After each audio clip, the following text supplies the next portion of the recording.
और रोहन के सामने जा खड़ी हुई। क्या बात है दूल्हे राजा, आप तो बड़े कमाल लग रहे हो। रोहन पहले तो उसे देखता ही रह गया, फिर घबरा कर बोला, यार तुम यहाँ क्या कर रही हो, जाओ यहाँ से, कोई देख लेगा। राशि उसके पास बैठ गई। तो मैं डरती थोड़ी हूँ किसी से। रोहन, लेकिन मैं तो डरता हूँ क्योंकि मैं शरीफ लड़का हूँ और तुम तो गुंडी हो। राशि यह सुनकर हंस पड़ी। तुम कितने स्वीट हो, लोग अपनी बीवियों को पता नहीं किस किस नाम से बुलाते हैं और तुम हो जो मुझे गुंडी बोल रहे हो। रोहन, धीरे से बोलो, कहीं कोई। इतने में पड़ोस की कुछ आंटियां वहां आ गईं और दरवाजे पर खड़ी हो राशि को देखकर हंस पड़ी। उन्हें देख राशि हड़बड़ा गई और खिड़की से कूदकर जल्दी से वहां से भाग गई।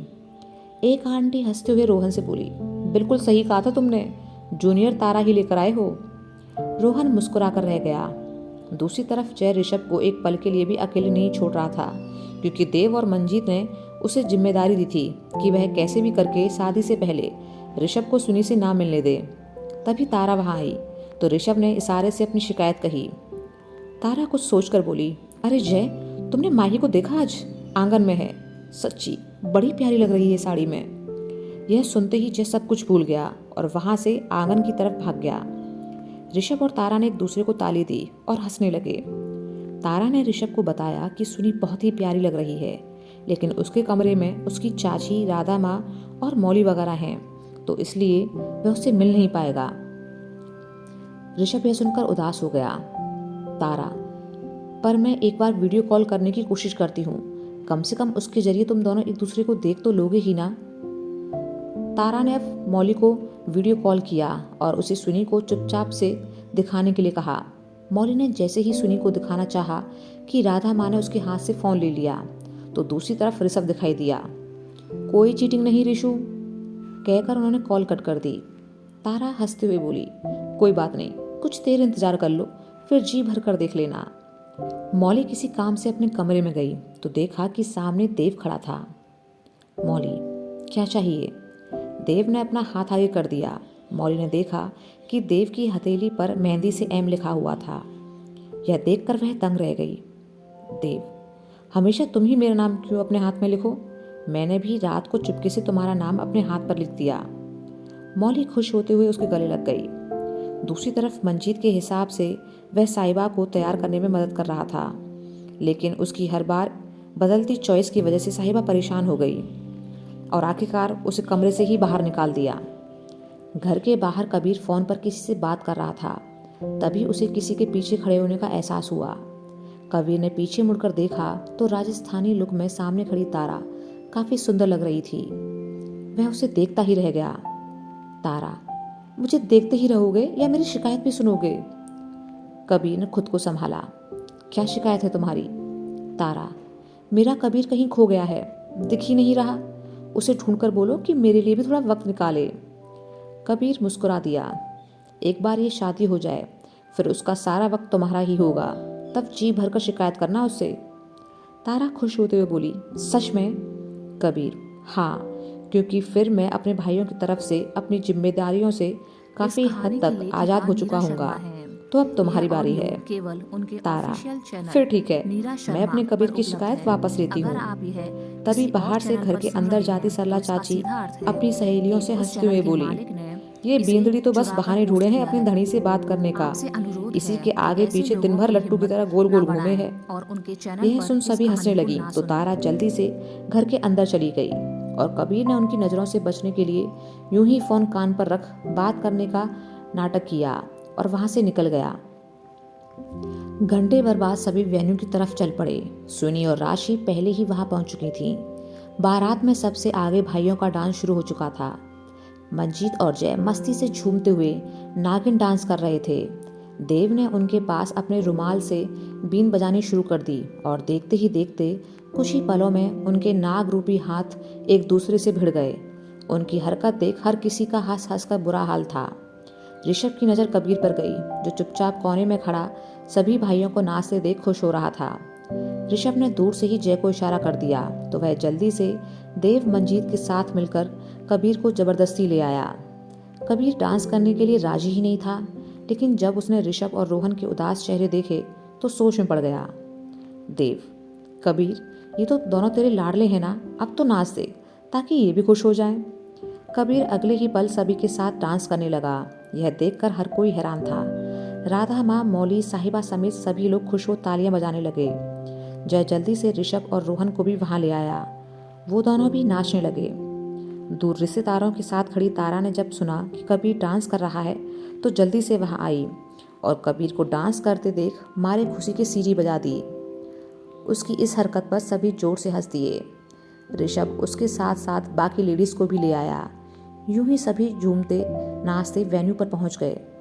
ऋषभ की नजरें सुनी को ही ढूंढ रही थी कि थोड़ी देर बाद उसे वह आती दिखाई दी। वह ऋषभ को देख मुस्कुराने लगी। ऋषभ की तो नजरें ही नहीं हट रही थी उससे। यह देख पास खड़े देव ने हल्के से उसे चिकौटी काटी। अपनी ही नजर लगाएगा क्या बेचारी को? ऋषभ मुस्कुराकर रह गया। कुछ ही देर में दोनों दुल्हनें अपने दुल्हनों के पास पहुंच चुकी थीं। धीरे धीरे अब शादी की रस्में शुरू होने लगीं। इसी दौरान ऋषभ के पास मैसेज आया जिसे पढ़कर वह खुश हो गया। उसने माही को इशारे से बुलाया और कुछ बहाने से उसे वहां से भेज दिया। कुछ ही देर में सभी को सिन्हा सर और मिस्टर दीक्षित गुस्से से वहां आते दिखे। अचानक से उन्हें वहां आते देख हर कोई हैरान रह गया। जय सिन्हा सर के हाथ में गन देखकर एक ओर जाकर छिप गया। ऋषभ उन दोनों को देख मन ही मन मुस्कुरा दिया। आप पहुंचे आखिरकार। सिन्हा सर गुस्से से चीखे, कहाँ है वह धोखेबाज जय? उसे मेरे सामने लाओ। उसकी इतनी हिम्मत कि मेरी बेटी को धोखा दे। यहाँ वो किसी और से शादी कर रहा है। इसका असली रंग देख मेरी बच्ची न जाने कहाँ चली गई है। खैर, उसे तो मैं खोज ही लूंगा, लेकिन इस जय ने इतना बड़ा धोखा दिया तो आज इसको जान से मार कर ही दम लूंगा। जय के साथ साथ बाकी सब भी हैरान थे कि सिन्हा सर बोल क्या रहे हैं। मिस्टर दीक्षित, मैं तो सोच ही नहीं सकता था कि ये नालायक मेरा बेटा होकर ऐसी हरकतें करेगा। प्यार किसी और से और शादी किसी और से। ऋषभ ने छिपे हुए जय की तरफ देखा और जाकर जबरदस्ती उसे बाहर पकड़ कर ले आया। अरे तू छुप क्यों रहा है? दोनों सर तुझसे ही तो मिलने आए हैं और तू ऐसे कर रहा है। सिन्हा सर ने जैसे ही उसे देखा तो हवा में फायर कर दिया और सभी लोगों से दूर एक तरफ आने को कहा। तब तक मिस्टर दीक्षित ने जल्दी से आकर जय को पकड़ लिया और सिन्हा सर से बोले, ये रहा आपका और माही का गुनाहगार। अब आप जाने और आपका काम जाने, इससे मेरा तो कोई संबंध नहीं है।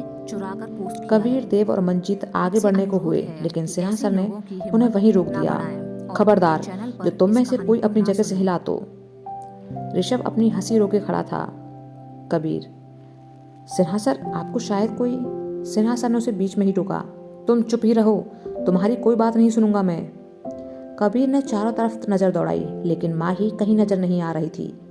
जय हड़बड़ा कर बोला, सर मैंने ऐसा कुछ भी नहीं किया है जैसा आप सोच रहे हैं। मैंने कोई शादी नहीं की। मिस्टर दीक्षित सफेद झूठ बोलता है। तूने ही तो मुझे फोन कर कहा था कि तू किसी और लड़की से शादी कर घर लाने वाला है।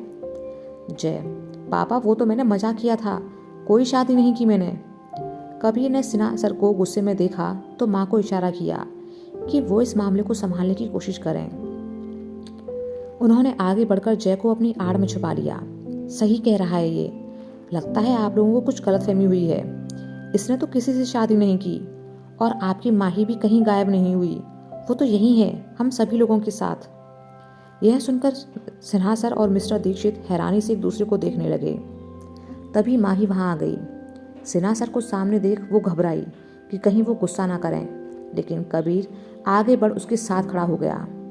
सिन्हा सर, लेकिन जय ने तो माही से शादी के लिए मना कर दिया था ना। जय, वो मुझे आपके प्लान के बारे में पता चल गया था।